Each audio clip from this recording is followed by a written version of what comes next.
Strawberry, strawberry, strawberry shortcake. I know a girl, and there is no one sweeter. She's got the. Hey, everybody, welcome to a different episode of Too Much CGI. My name is Bill, here as always with Scott. How do you like our music, buddy? I'm confused. What do we got going on here? I love when the music confuses you. That's like every episode. It really is. It really is, yeah. So my wife, Amy, she listens to the show, and she says to me, you know what you need on the show? I said, what? You need a woman's voice. What? I said, oh, my God, I'm pretty sure we're only 40 to 50-year-old men listening to this show. What are we going to talk about? Unicorns? And she smacked me. And then she goes, no, there's a lot of women who grew up watching this stuff and, you know, is still into half the stuff you talk about. Why would you alienate women? And I said, yeah, maybe I've been sexist, so we should have a woman on. So we have a guest later on to bring a game. It's Brother Michele. I guess we could drop the brother shtick.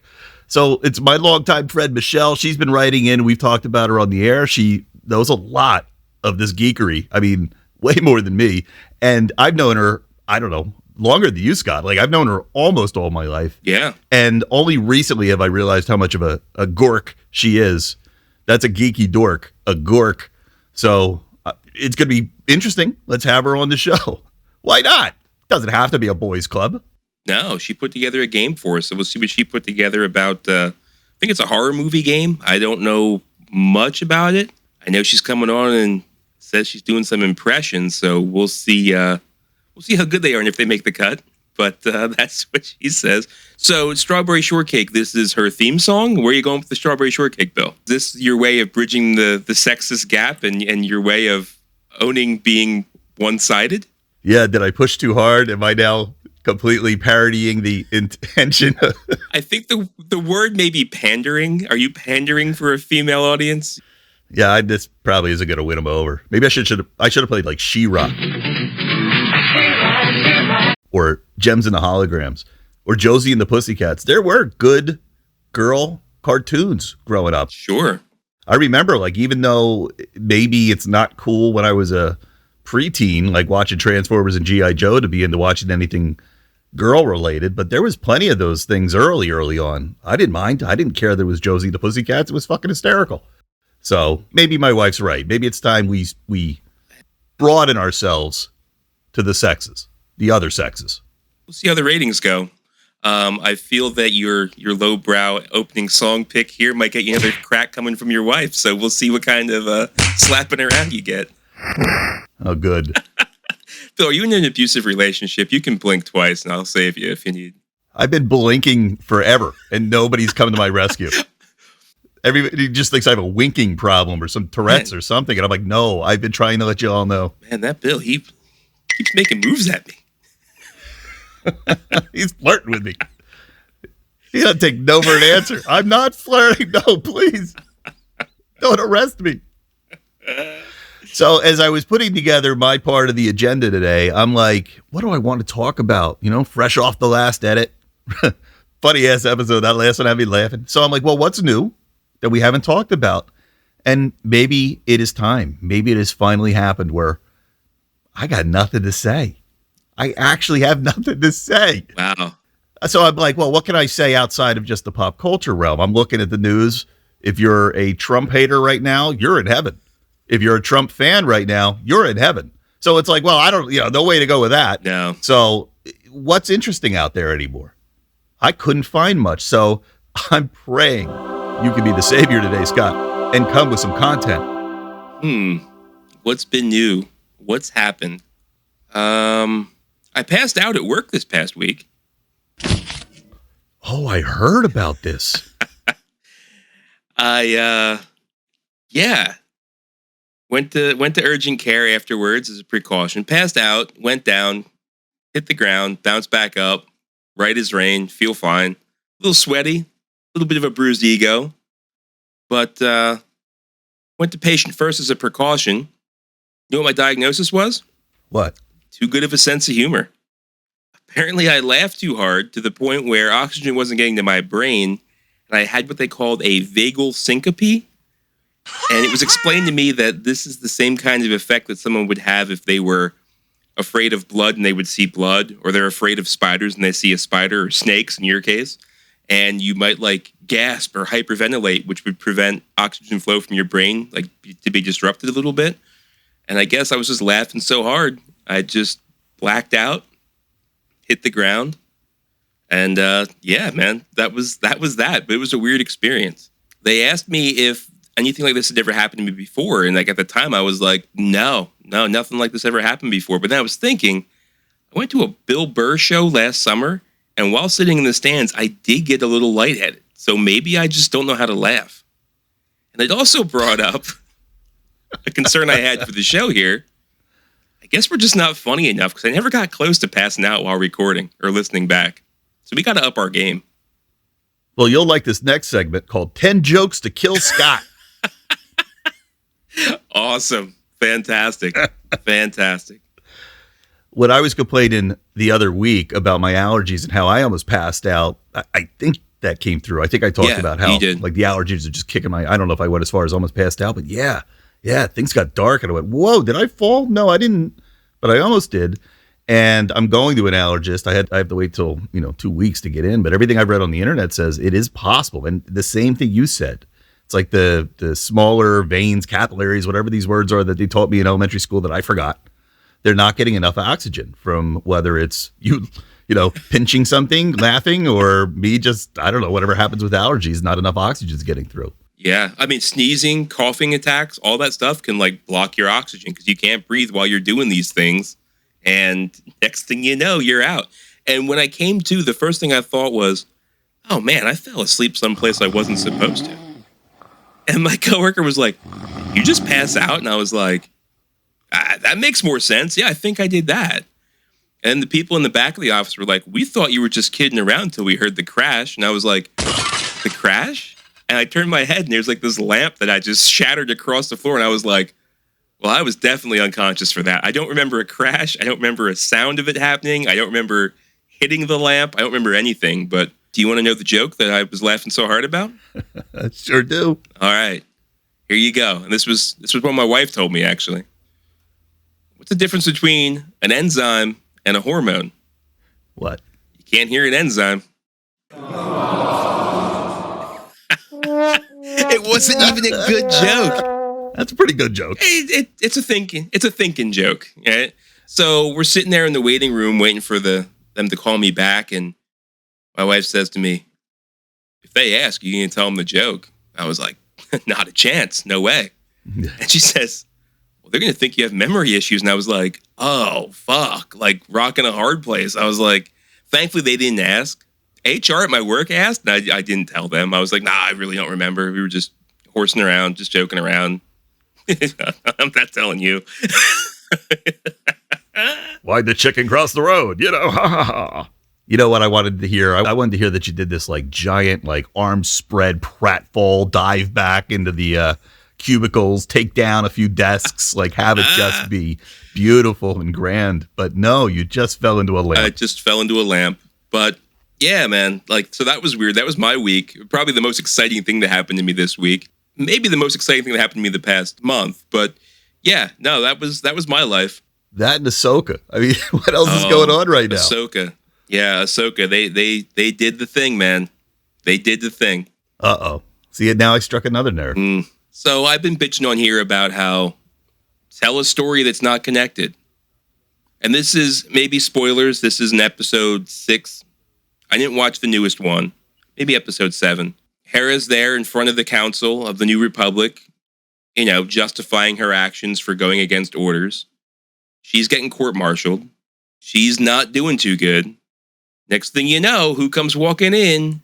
C-3PO. Hello. Here we go. We got to go back to the original freaking characters, bring them in, and hopefully boost up some ratings. Like, every time. Can't we just disconnect from that?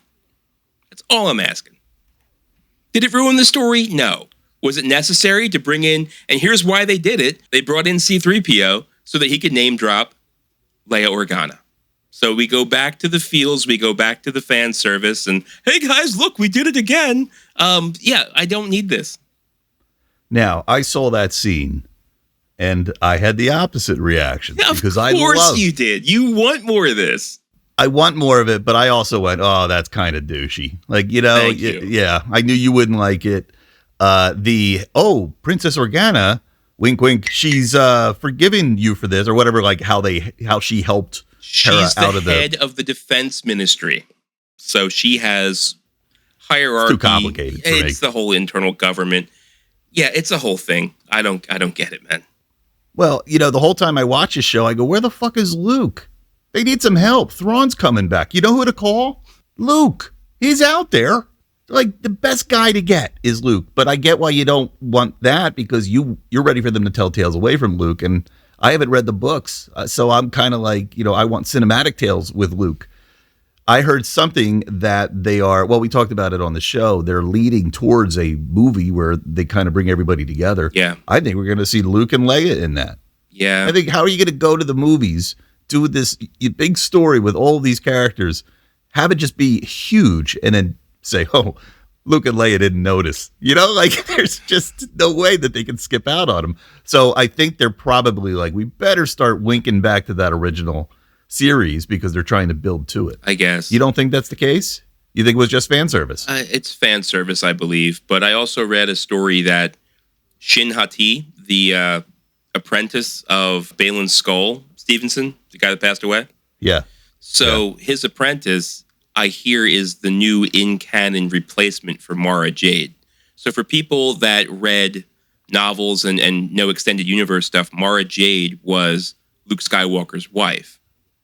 So if this Shin Hati is truly the in-universe, or in-canon rather, replacement for Mara Jade, we're going to see Luke. Luke's going to meet this girl. Mara Jade was dark side, and he brought her back to the light side. So if this is truly the in-canon replacement, here we go. And we might still be I didn't watch the final episode of Ahsoka yet. It just came out this morning. Or I guess it just comes out tonight. In any case, I haven't seen it yet. We might see Luke in this last episode for all I know. Don't do that. I've had a love and hate relationship with it because, I've heard people hate Ezra. Like, they just hate him. I like him. I dig him. I think he's cool. I like him in the show, too. But there's parts of the show that I just can't stand. I can't stand anything with Anakin. I wish they just didn't bring that actor back. I don't know why I can't. I hate everything he's in. I think he's a terrible actor. I think he's hard to look at. I don't know why I just dislike this guy so much now. I've been arrogant, and I apologize. But I didn't like any of that stuff. Just give me all the Rebel stuff. Don't even call the show Ahsoka. Just call it Rebels with Ahsoka. And I think I'd be more interested. It doesn't have to be called Ahsoka. I don't think much of this story so far had much to do with Ahsoka. But I didn't mind the Anakin piece. I mean, that had, going back to the Clone Wars, it had her, I guess, coming to terms with her teacher, or maybe lack of a teacher, to help her become a better teacher for Sabine. I don't know how that's going to pay off yet, but I didn't have any problems with that.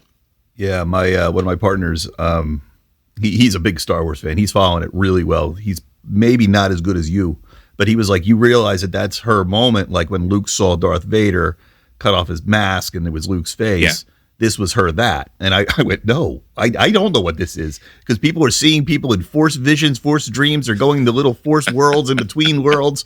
I don't know what's going on. For me, it just got too complicated. And I even said to Amy, it was either this episode or the one before, when we turned it off, I just said, yeah, this is just too much for me. It's just too outside of what I love about my simple fairy tales. I do want to see how they wrap up Ray Stevenson's character, though, because he's not going to reprise that role. And you got to do that in good taste. Right. And he's a good character. I mean, he really acted the hell out of this role. The young woman you're talking about, too, I loved her. I can't wait to see what happens with her. So I hope she's not just killed and written off. I hope she comes back. No. I hope what you're saying is true. She'll be in there for the long haul. What I read was true, but that could just be clickbait. And hey, everybody, what you read on the internet's not always the truth. So just FYI. It's just so strange to me how Star Wars has mimicked Marvel to the point where it's like Marvel is now ramping up for their next Thanos. Star Wars is ramping up for their next Thanos, right? Because Thrawn is like their Thanos. Yeah. He's going to be around for a while, and then he's going to be gone, and they'll have to do something else. Just like they did with Darth Vader, then they did it with Darth Maul, then they did it with the Emperor, and yeah, you just kind of are going to rotate through these villains for the rest of the lifespan of Star Wars for 20, 30, 40, 50 years, how long it lasts. Who knows? And maybe the Night Sisters are going to be a big chunk of that too, because all these supposed caskets that they're loading onto Thrawn's ship, the Chimera, they're all going to get brought back to life. That's what the Night Sisters do. They use magic to reanimate corpses. Going back to last week's episode, there are zombies in Star Wars with the Night Sisters. And if all these things get reanimated, they have a whole army that they're going to unleash on everybody. So, it's surprising that the Night Sisters in this show here are aligning with the Empire, because before they were against the Empire, they were against the Separatists, who eventually became the Empire, but they were also against the good guys. They were like a third thing on into themselves. They didn't align with anybody. They were Force users that weren't light side, weren't dark side. They were just people that used the Force a completely different way. I don't like the Night Sisters either. I thought they had a good arc so far. I think they're so tropey. They're witches, Well, we have werewolves, right? We have Chewbacca. He's not a We werewolf. got plenty of Frankenstein type of things. He's not a werewolf. Chewbacca doesn't turn into a non-hairy person when the moon's in a different phase. That's no moon. You don't always see them. You don't know that. All right, you got me there. All right, we got zombies and we have Force ghosts, which is a perfect segue into our main topic, but we're not going there yet, peeps. Oh. No. We're going to pop in and meet Michele. We're going to try this game. All right. If it doesn't go well, you won't be meeting Michele. It will just be right back to our voices. Well, why don't we see what she's up to? Let's say hello and let's get this game started. Then we get to the main segment, cover the news, and we're out of here. I like it. Solid plan. All right, everybody, please meet Michele. Hi. Hi, Michele. Welcome to the show. Thank you for joining I'm us. so excited to be here. Thank you so much for having me.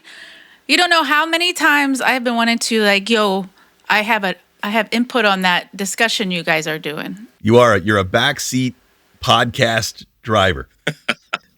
We've implemented some of your ideas into some episodes here in the past, so people know some of your fondness for fantasy 80s movies and whatnot. So now you get to come here and share it yourself. Let's share my horror love. Yes. It is October after all. Girling up our show. This used to say no girls allowed. You ruined that. So you have a game for us. You want to pitch us the idea and tell the people what we're doing here? Yes, it's called The Quote of Horrors.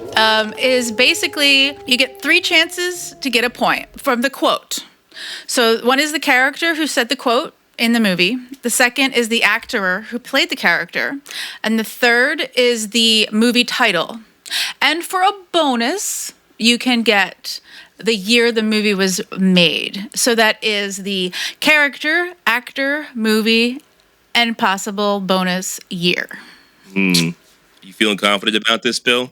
Yeah, I got to ask a clarifying question. How deep in the weeds did you go with this horror stuff? Are we talking like Freddy Krueger, or are we talking like Pumpkinhead 2? Okay, so I'm going to say this. A lot of it has been from the 80s. I'm going to go with, I had over 30 quotes, but I downsized it to about 18. We're going to downsize that to about 5. Let's see how this goes. Let's start with your top 5. We're only an hour show, Michele. Let me give you like a starter, a throw-in. All right. So you both should know this one. Okay. You're going to need a bigger boat. Okay. It was, All right. when you take this one, Go for it. it's definitely Jaws. Quoted by Rob Schneider. And you want to know the character he played? Chief Brody. And the movie came out in 1983. I'm wrong. I think it's 77 or 78. I think you're right. I think it was right near Star Wars. It was How'd we do? 1975. 75. Wow. Okay. Should have known that one. So I'm going to give you 3 for that one. Well, that was just a test. That was just a test. It's a test. Okay. All right. Ready for the next one? Yeah, Bill, you get to start this one off. I'll steal it if you don't know it. Scaring German guy is bitchin'. Scary German guy is bitching. All right, that's making me think. These are monster movies? I know this. You're either gonna get it or you're not. Scary German guy is bitching. I feel like I don't know why I'm going to the Werewolves Got Nards movie. So I'm gonna say, is it Monster Squad? You are correct. Okay. Directed by We're not going with Fred Decker. We're not going with directors. What? You guys say who Not said it? directors. Who said it? Oh, who said it? I'm making my own game up, everybody. Who said it? Yeah. Oh, I don't remember their names. I do not remember any of the kids' names. I'm out. Well, you got 1 point at least on that one. All right. Yeah. Okay.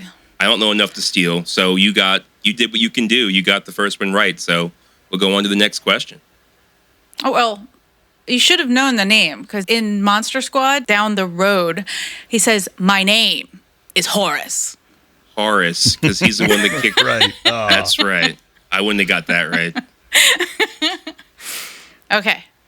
So, next. Are we going on to the next? Yeah, I'll field this one. Death has come to your little town, Sheriff. Oh, this was Halloween, and it was spoken by Dr. Loomis, played by Donald Pleasance. And this movie came out in 1978. Yes. All You four? got all 4. God damn. No bonus points for director. Or nothing like I didn't write down the directors. Dang Played it. by John Carpenter. Still playing my own game, everybody. Okay. I'm sorry, Bill. This one I wanted to actually stump you because I know you and horror are like one and the same. Well, depends on the genre. The genre of horror. Here's my best interpretation of this one. Bedelia, I want my cake. Bedelia, where's my Father's Day cake? Would this be the Father's Day horror movie? What? I'm sure there was a Father's Day horror movie. Who is that Creep Show? What was that? It rings a bell. Cake. Michelle, I don't know. I know that is really locked in there. That is way back in there. Back of my head. Scott, you got anything? I got nothing. We both blew it. Well, you did say the correct movie at one point. I don't know. I guess I could give you the 1 point. For Creep Show. It was Nathan's Corpse. Man, wow. That was me looking through like the tiniest little peephole into the back of my fucking head. Well, it netted you a point. Next one. Y'all mind hanging back? You're jamming my frequencies. Wow. Did the impression help you, Scott? Think of a short person. Think of a short person. Oh, I got it. Really? Her impression makes sense. Yes. You all mind hanging back? You're jamming my frequencies. And think of a short person? First thing I think of is like the leprechaun when you say that, but I don't know. Take it if you got it, Bill. It is. Oh God, the actress's name. Oh, well, okay. The movie is Poltergeist. Oh. It's Zelda Rubinstein. What was her name in there? Was it Zelda? I mean, it might have been the same name. I don't remember. I guess really bad soda in the 80s? Kind of? Mr. Pibb? Mr. Pibb. Mellow Yellow was her. No, it's Tangina. Oh wait, you never said the year. Did you get the year or no? I'm gonna take a stab. I think that feels like it was 83. 82. Oh, he's so close. Okay. I can only tell these things by how old I remember being based on was I old enough to see it or not? Or was I still too scared to see it? Like Poltergeist was still on that, I don't know if I'm old enough for this one yet, because everybody would talk about that clown. Well, you do know it wasn't the clown for me. The crazy part in that movie that freaked me out to this day, I will never forget, is that white giant thing in the hallway coming after the mom and the daughter. Like in that long hallway when it gets bigger, and then that white skeleton-looking thing comes out. That still freaks me out when I see it. Other than that, I love Poltergeist, except for that one spot.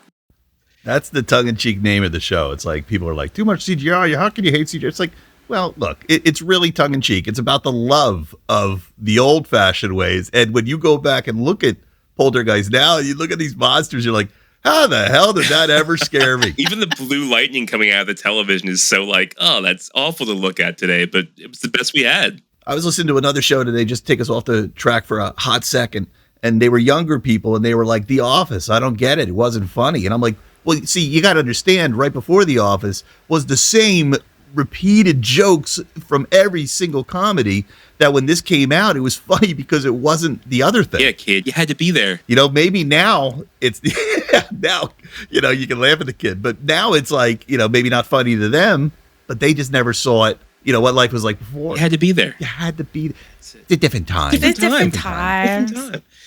Well, I'm keeping score here. I got Bill 4, Scott 4. Yeah. I have this whole schematic. Holy shit, you out. came prepared. I did Excel spreadsheet and everything. Love me some spreadsheets. All right. I'm such a nerd. Okay. This is Bill's question. Okay. Here's Johnny. All right. That is Jack Nicholson from The Shining playing Jack Torrance. But what was the year? Was this 79? Was this 80? Was this 81? I feel like it was in that zone. So I'm going to pick 81. Went too high. Should have stopped at 80, bud. Should have stopped at 80. No. Well. Okay. Scott's turn. All right.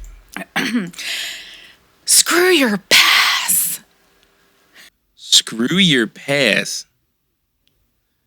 What is this one? Oh.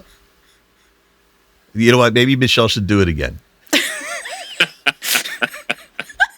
Okay. Screw your pass. I want to say this was like a Freddy Krueger. Like, I'm thinking Freddy Krueger, but I couldn't tell you which one. Yeah, you're onto it. I think you're right. I think that was a hall pass. Yeah, I think it was in When the kid was school. running around the high And they school. were in the school. And you screw your hall pass is what they were talking about. I'm just going to say Nightmare on Elm Street. Mm-hmm. Spoken by, I'm going to say it was spoken by Freddy Krueger. No? All right. Then that's all I got. All right. Well, I think it was Nancy. Oh, Nancy. I don't even know if Nancy ever had a last name, to be honest. I don't know it. Nancy Thompson. Played by Heather Langenkamp. And that probably came out in 1980. I'm going to say 1983 for that one.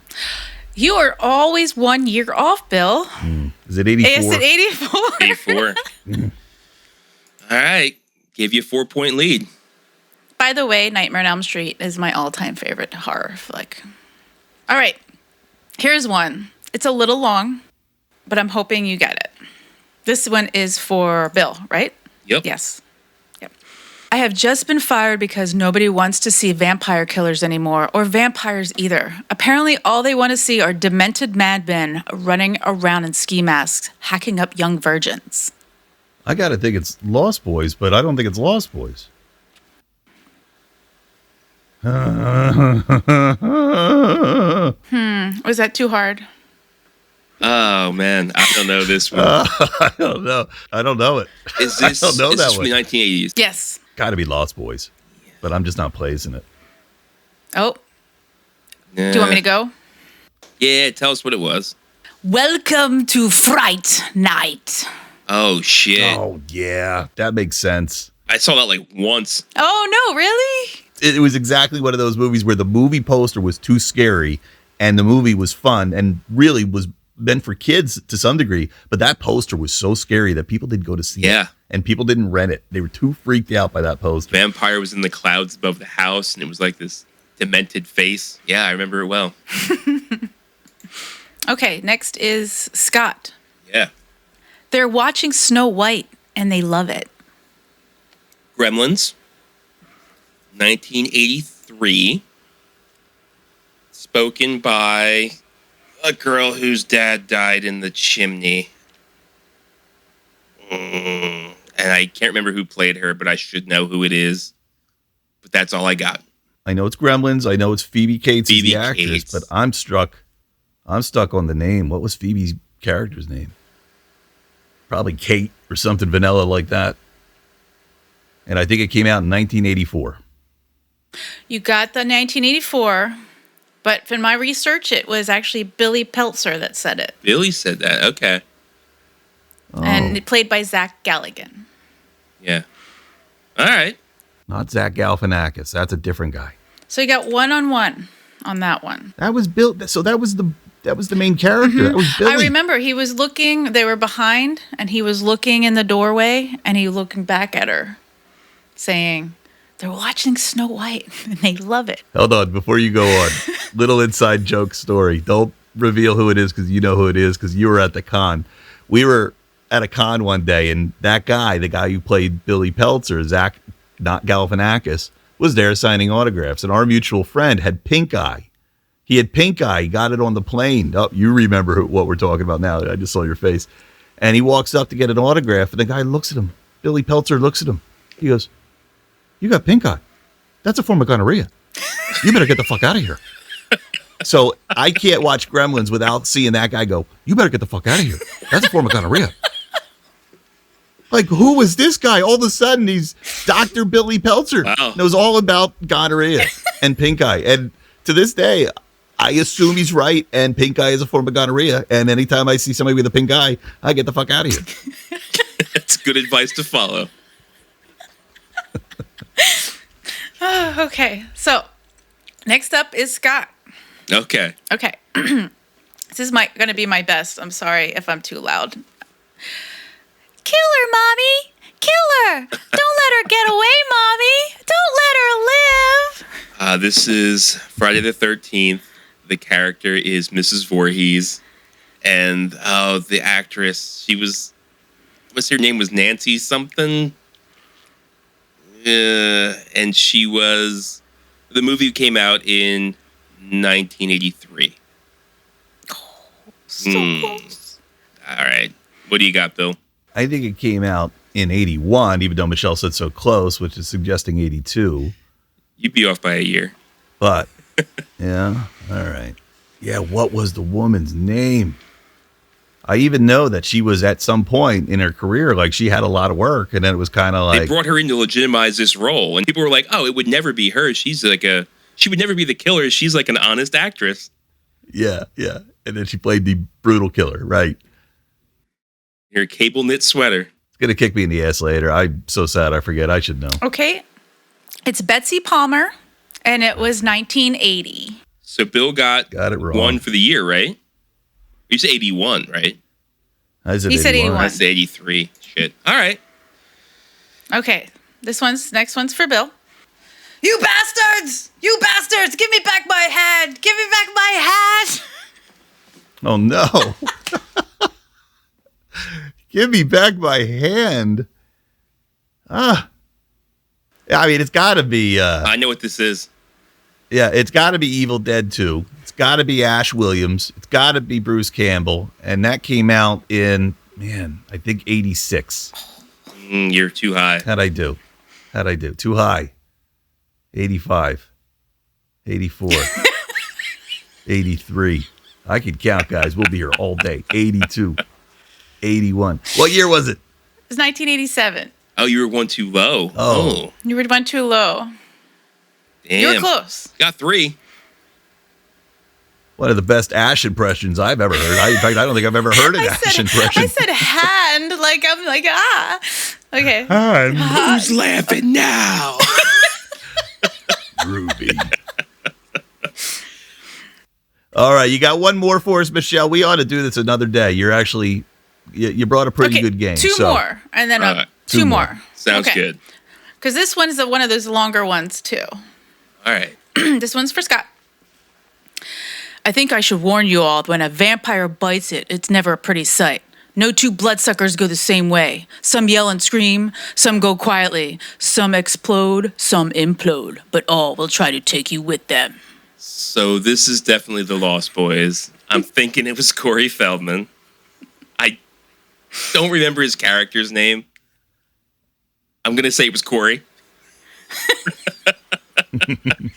And that came out in, I'm going to say 84. I like that the Corey guess is really probably right. She only has 2 fingers up, so I'm guessing I only got 2 right. Mm-hmm. Well, I was all wrong because I thought, oh, he's going down the wrong track here. This is Blade. He's talking about Blade. Nope.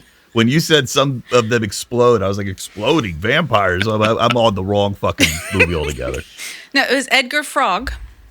That was his The name Frog in the Brothers. movie? Oh, yeah. Edgar Frog, okay. the Frog Okay. Brothers. And it was 1987. Oh, I was way too early. Okay. Okay, let's do the last one for Bill. Bill's up by 3. Oh, no tears, please. It's a waste of good suffering.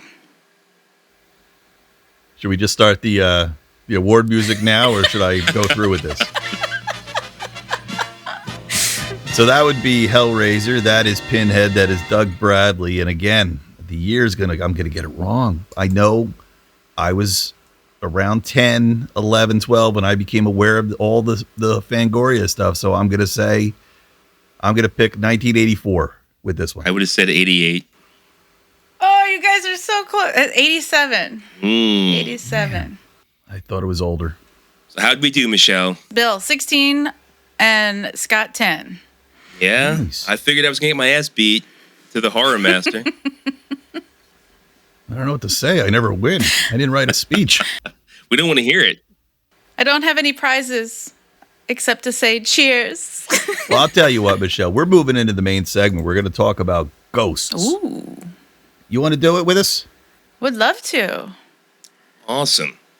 So moving on to the main segment here, we have our Volume 3 installment of Things That Go Bump in the Night, building our way up to Halloween. This week we're talking about ghosts. That's ghosts. Ghosts, not goats, Goats. Bill did all kinds of research and background searching for goats. He brought nothing to the goddamn table here today, but we're talking about ghosts. You might have something to add. I don't know. Learned a lot about goat yoga. What do you want to know about goat yoga? So, first off, I'll open up to you, Bill, and then to you, Michelle. Do you believe in ghosts? Not for a second. No. Not for a second. I kind of do. Just a little bit. All right.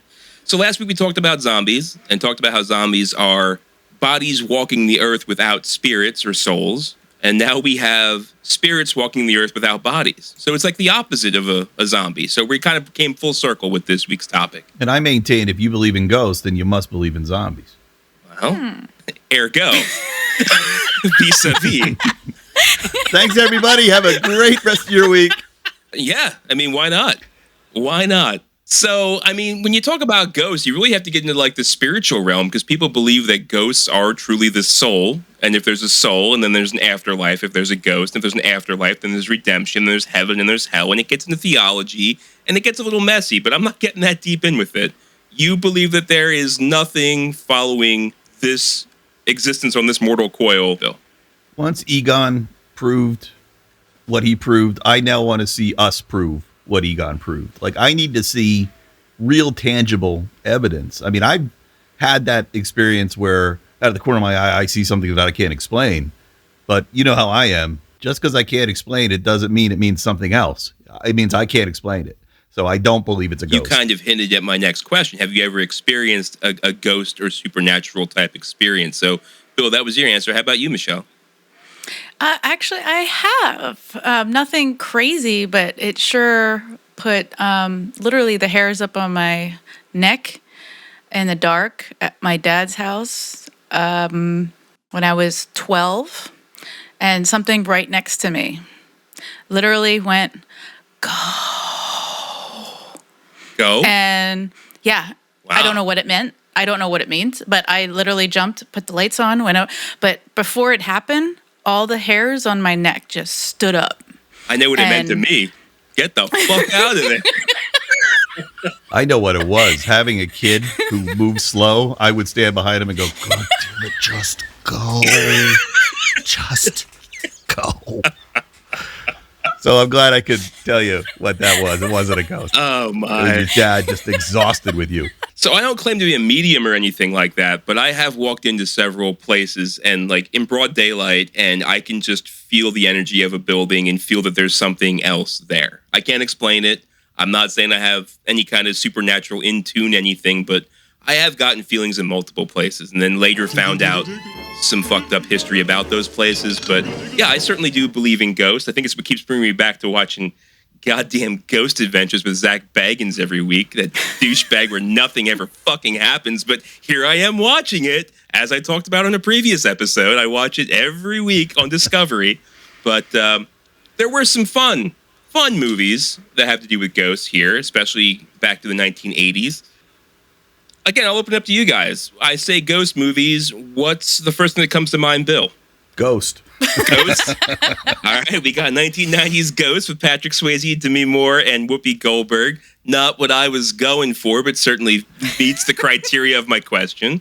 More of a love story. This was definitely, a ghost story, sure, but not a ghost story. How about you, Michelle? What do you got?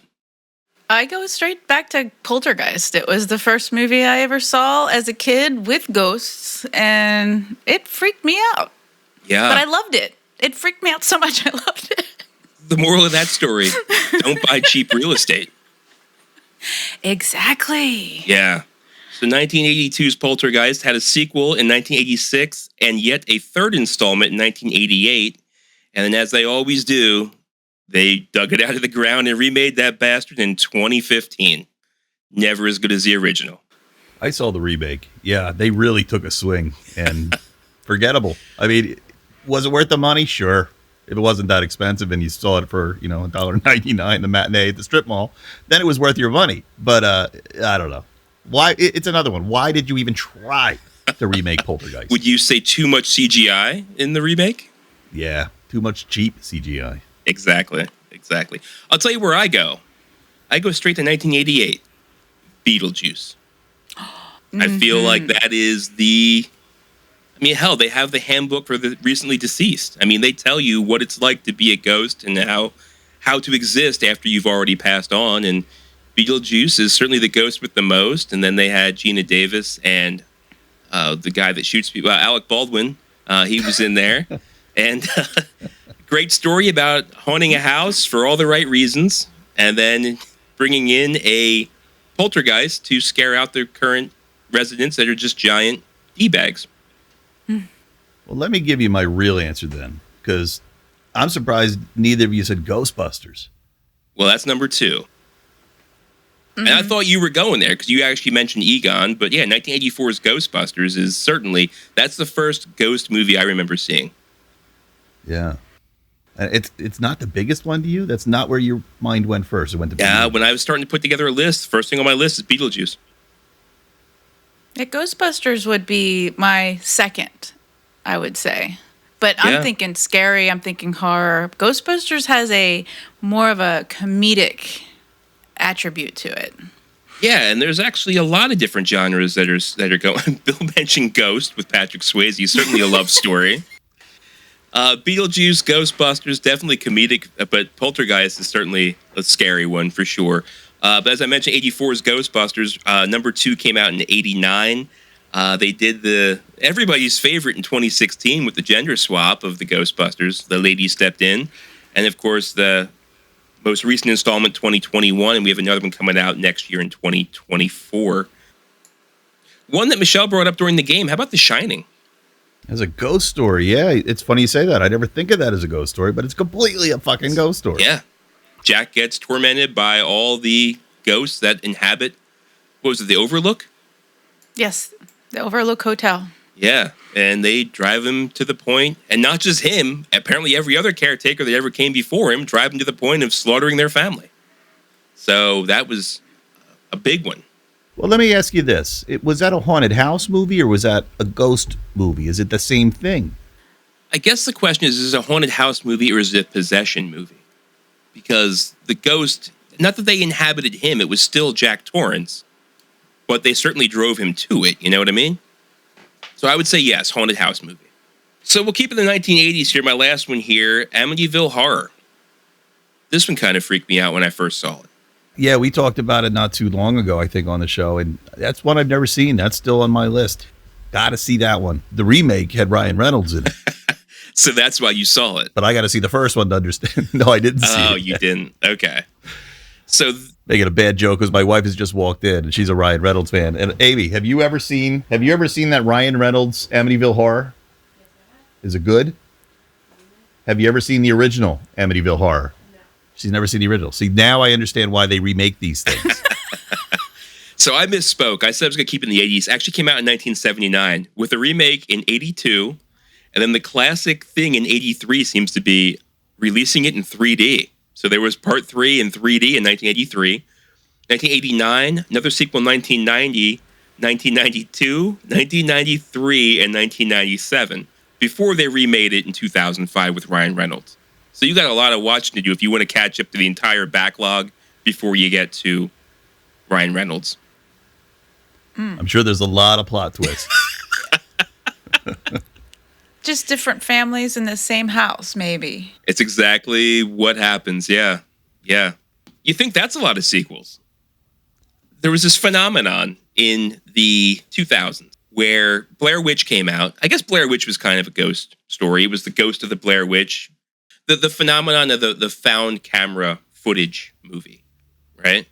So, well, are we going to do witch stories at some point? Because if not, yeah, might as well just roll this one in. I think we without should. argument. It counts because it was the ghost of the Blair Witch. But that whole thing set off that phenomenon of handheld camera found footage of the survivors, or maybe the deceased that didn't survive.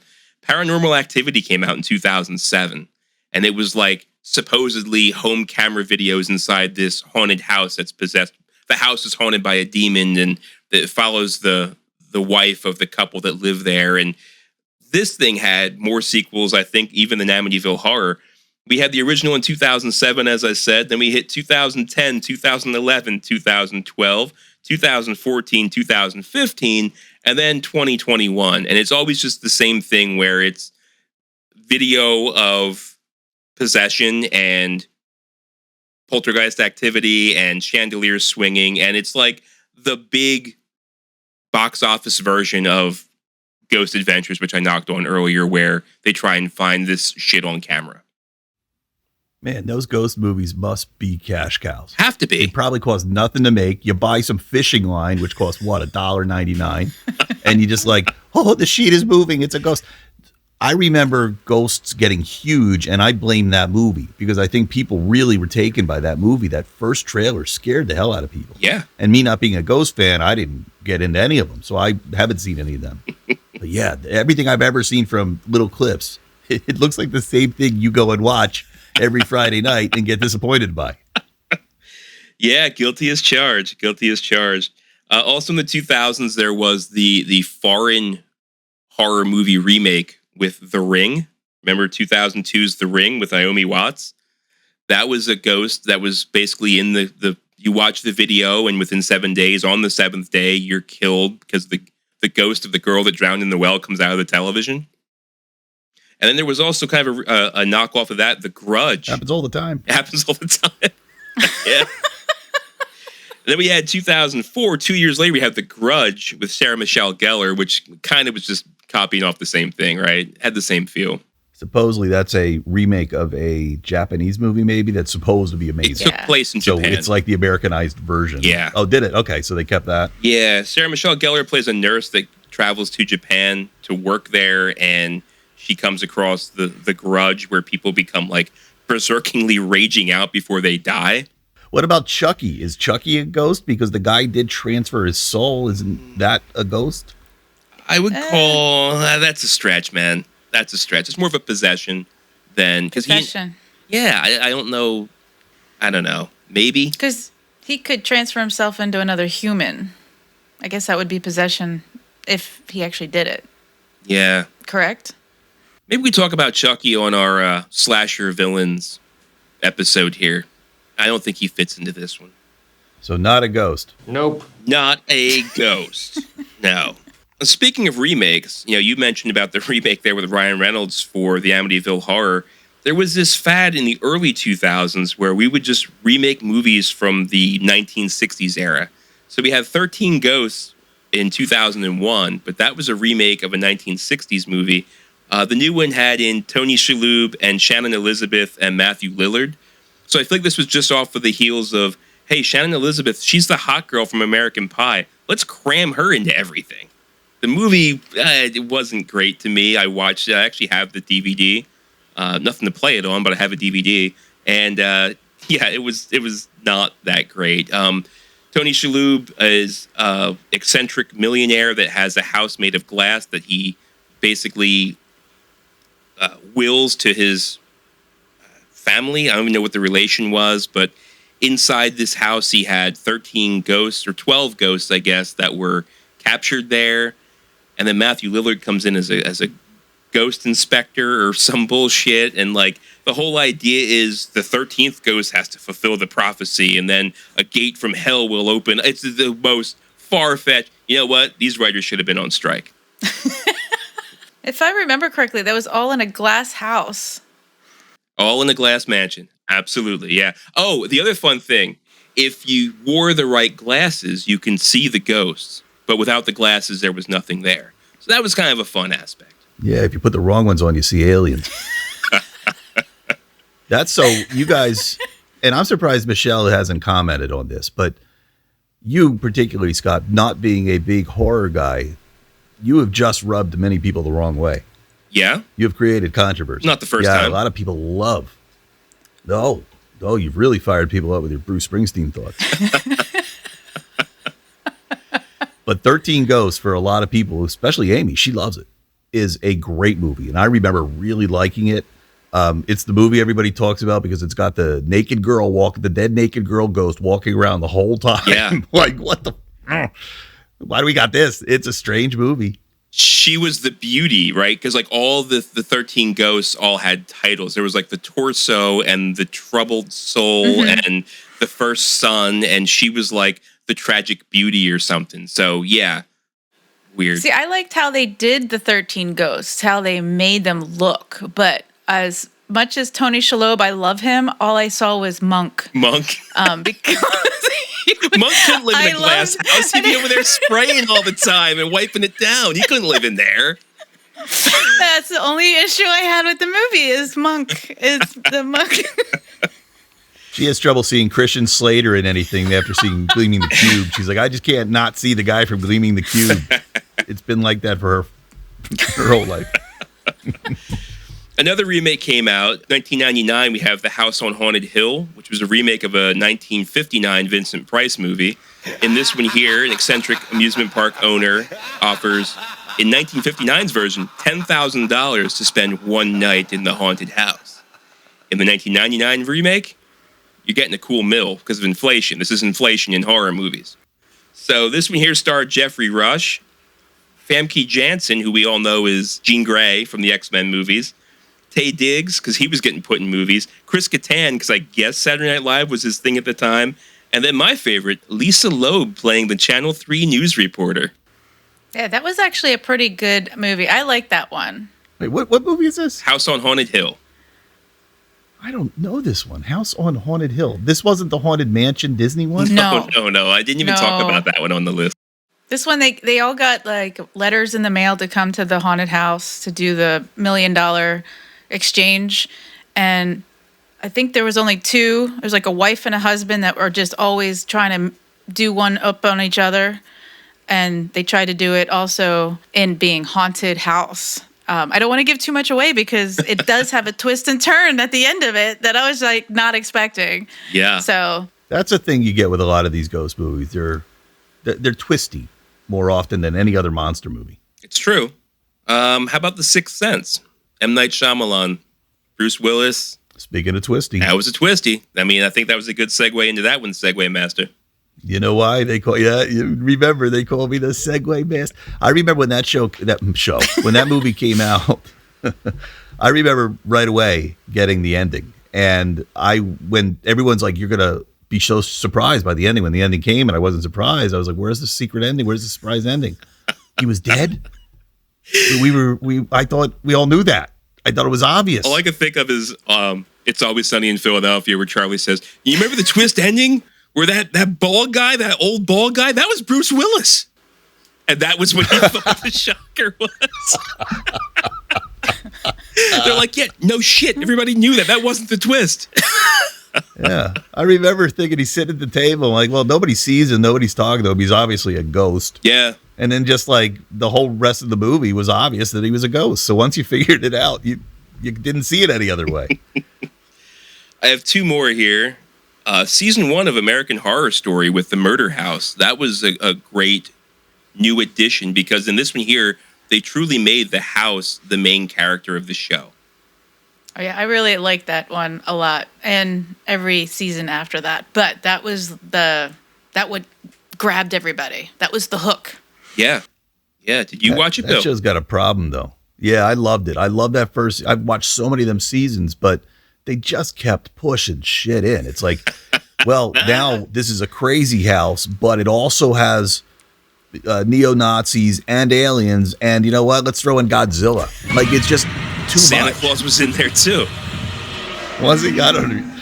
Yeah, this show, just too much. But that first season was very good. I watched season 1. That was my favorite. I did watch season 2, The Asylum. Had nothing to do with ghosts, really. And then I did watch season 3 with the witches. And once they crowbarred in Stevie Nicks, I was like, check, please. I am out of here. And I know like season 4 was like a carnival. Never watched any of that. Haven't seen Lady Gaga. Heard it was great. New season's out now with Kim Kardashian. I'm hearing good things about it. I'm just not going back to the well. I did like the carnival. It had some features of actors that aren't normally brought into the fold, and it had a good storyline. So I would recommend the carnival, but maybe after that. Remember how the one actress in that episode that season Carnival, it was Freak Show. That was the carnival one, yeah. Yeah, the one woman who was really short with the big nose, who was also in the other episode about the asylum. Oh, yeah. Are you following, Scott? Do you remember this? Yeah, I do. She's actually a beautiful woman. She's wearing all that fake makeup. You think that'll fly right now? Like, get a beautiful person dressed like an ugly person and get away with that in movies? Beautiful people get all the jobs. Why don't you hire some of us uggos? Right. That's the first thing I would say. Hey, us ugly people need jobs. Are you listening, Hollywood? Oh, man. Last one on my list here, and I put it down here for obvious reasons, which will soon become known. We have Casper. Casper the Friendly Ghost. So we had horror movies, we had love stories, we had comedies. Now we have a children's movie, Casper the Friendly Ghost, based on the comic strip, starring Christina Ricci, Bill Pullman, and way too much goddamn CGI. It's right about that time when everybody was doing CGI for the first time. Yeah, that CGI was pretty bad on that one. Yeah. I remember thinking it was actually impressive. At the time, it was good. This was Flubber. Remember we talked about Flubber when Dan was on? This was the exact same time that all that came out, and it just didn't age well, but it was a good story. But I had to just crowbar. Speaking of crowbarring stuff into shows, I had to crowbar the name in here somehow. So here we are. It made the list. So I noticed you didn't crowbar in my ghost movie, Dr. Gift. oh, shit. I forgot about Dr. Gift. Yeah, well, nobody knows where the fuck to watch it. Nobody knows because the decision hasn't been made yet. But one day it will be streaming at a streamer near you. I'll watch it. Yeah, I'll watch it. But I, for one, sir, will not promote a movie that the listener can't go out and watch. That would just be tickling their ass with a feather. So definitely not a comprehensive list, but definitely a list of things that came to mind when I was putting together a list about ghosts. Any obvious glaring omissions I'm missing here, anybody? For movies or shows? You name it. The Ghost Whisperer. Oh, the ghost was Jennifer Love Hewitt. Oh, there was another one, too, with Patricia Arquette. Medium. Oh, she's the worst actress I've ever seen in my life on that show. She's like, oh my God, you guys, I can totally talk to dead people. I get tired of the fact that all she does is dream. So they're always in bed and waking up. Yeah, that show put me to sleep, too. Yeah, skipped all of those. What about The Frighteners? Okay. I love that movie. Yeah, that's was a good good. one. Michael J. Fox. I remember it being a really good movie, but it's one of those movies that I don't think a lot of people think about anymore. But I don't even remember why I think it was good. Or thought it was good. But yeah, I just remember thinking it was good. I never went back to it, but I probably saw it once. I'm blanking on the actual Ghosts actor's name. He's the son of the dude that was in Point Blank that got in a motorcycle wreck. Oh my God, what is his name? Are you talking about Gary Busey? Yes, Busey. That was a long walk to get there, Michelle. Holy shit. Are you trying to pull up Jake Busey Jake Busey. from his father? That's Yeah, exactly what I like that. You started with his dad and worked your way right down his lineage, got to the kid. All right. That about wraps it up. Unless you guys can think of anything else, we can move on to the news. We're getting punchy. Let's move on to the news. Well, don't have too much as usual. The strike is still going on and dominating the press, and I don't feel like talking about it anymore. Agreed. To be completely frank with you. Agreed. So I'm going to take away all the news. Good night, everybody. Hey, it's been fun. Guillermo del Toro confirms act Star Wars movie. Del Toro confirmed that he had planned to direct a Star Wars movie 4 years ago, scripted by David S. Goyer. The project never moved past the development stage, but did produce a lot of cool artwork. Del Toro hinted at the film's content with the letters J and BB, sparking fan theories. Goyer also started work on a second Star Wars project focused on the origins of the Jedi, which is now in development under director James Mangold. Mangold's film is one of 3 Star Wars movies currently in active development. So, you're the Star Wars guy. James Mangold just mangled the Indiana Jones movie, Yeah. everybody's saying. How do you feel about this? I don't know. I'm not expecting much from the movies anymore, so whatever he's going to do is going to happen, and everybody's going to bitch about it anyway, so bring it on. Would you have wanted a Del Toro movie? Maybe. What was the part about initials JBB? Yeah, I didn't really get it either. I felt like that might be something a little deeper that I didn't know. Toro hinted at the film's content with the letters J and BB, sparking fan theories. What does that You know mean? what it's going to be? You're going to take Jack Black's character from The Mandalorian and give him a whole 3-hour-long movie.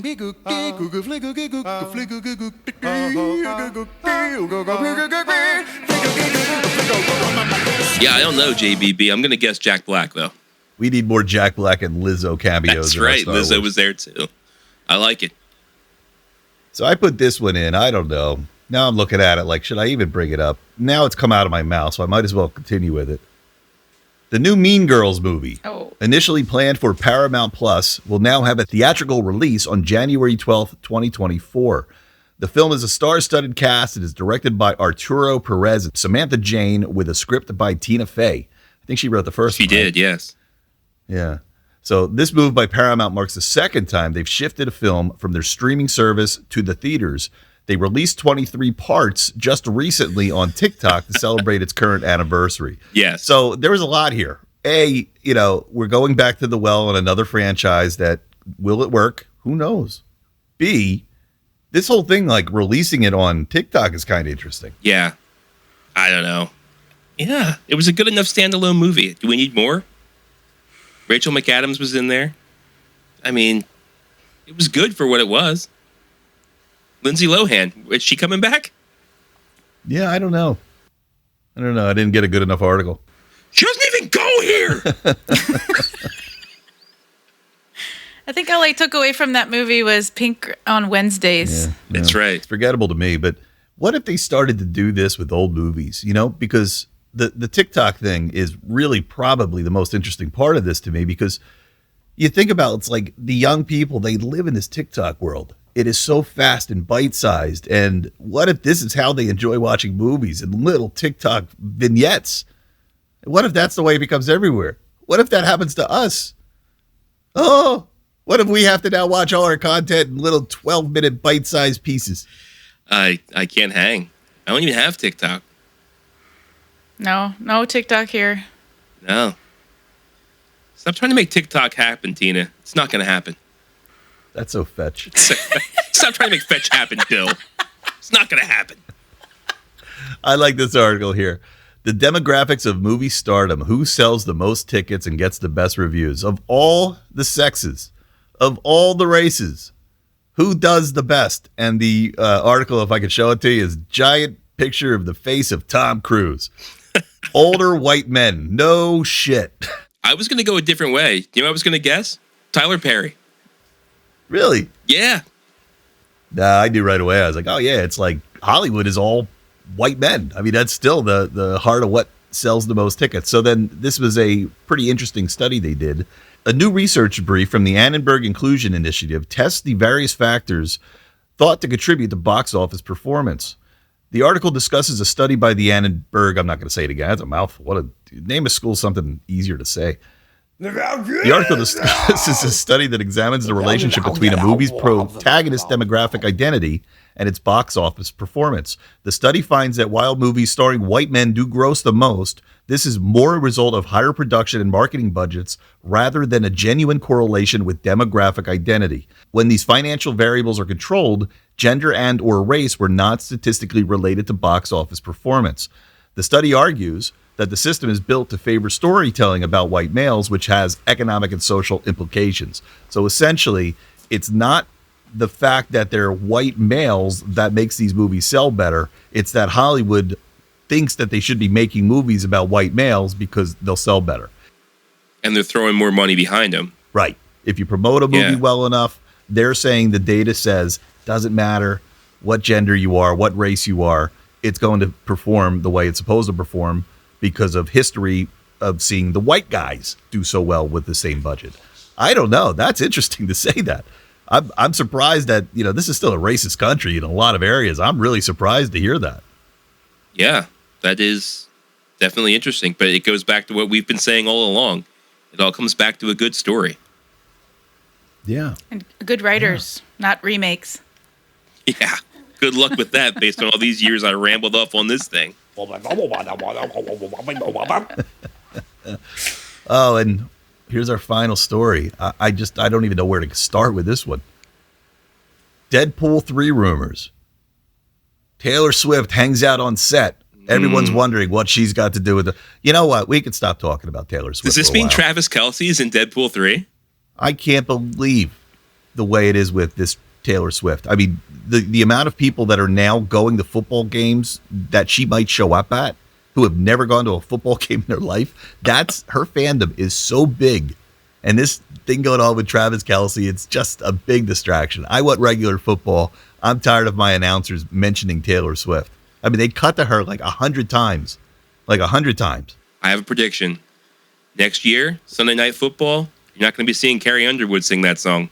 She might as well run for president. I mean, she should do everything. Sure. She's everywhere. Hasn't she done a halftime show yet? Or is that what she's probably aiming at that's to do? a better guess. Yeah. At this point, that woman has so much power. She can do whatever she wants. She can do whatever she wants. If she says, hey, I'll do your halftime show, I guarantee they'll do it. She's that powerful out there. So the Chiefs played the Jets in New York on Sunday night, and she was there in the stand with Ryan Reynolds and Blake Lively. And not only has Travis Kelce's jersey sales jumped 400%, the pair of jean shorts she was wearing on camera completely sold out on Amazon and across anywhere you'd be able to buy a pair of jean shorts. So it's ridiculous. Talk about an influencer. That's insane. Apparently there's a TikTok trend of women walking up to their boyfriends who are football fans and saying, isn't this amazing what's going on? Like, nobody would have ever heard of Travis Kelce if it wasn't for Taylor Swift. And then you could hear all these guys just start raging. Like, what are you talking about? Got 2 Super Bowl rings. What the it's ridiculous. Yeah, she's so big. Like, I love her. More power to her if you can get that big, but I don't get it. She's got fine songs. They're good. She says good things. She's a good person. Like, there's everything to like about her, but she's so huge. It's a crazy thing to see from a little girl from Wyomissing, Pennsylvania. She's from Wyomissing? Yeah, she went to the elementary school my kids go to. I know people when I was doing music in the local area who would be like, oh, yeah, we used to take lessons by this guy, and he's the one that taught Taylor, and we would see this little young woman, just she would never say a word, or I think they would even say her mom would pick her up. Yeah. And she was just this little girl, would show up, do a lesson, they'd see her come and go. Turns out she's the biggest pop star in the world. She used to sing the Star Spangled Banner at the Reading Phillies game. Learn something new every day. There you go. But if you ask her, she's from Philly. Oh. Well, we all say that out here, to be honest. I mean, not me. Reading, Pennsylvania, proud. I keep it real, Bill. I'm not posing. I'm a poser.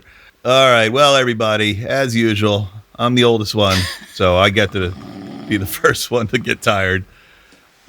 Michelle, that was really nice having you. Yeah. You did a great job. I was gonna punk you. I was gonna play with you a little, try to make you nervous. You did I terrific. was actually a little nervous, but I had a little cocktail beforehand, so you know. The old social lubricant. Is that why you were slurring your words? No, good game. Good game. If you ever want me back, I am here. All right. We may take you up on that. We'll see how many downloads we get. Awesome. Well, everybody, thanks for listening. Again, if you have a friend that might be into it, share the name, share the news. Let's keep growing this channel. It's fun to watch it get bigger and bigger. And yeah, thanks for listening.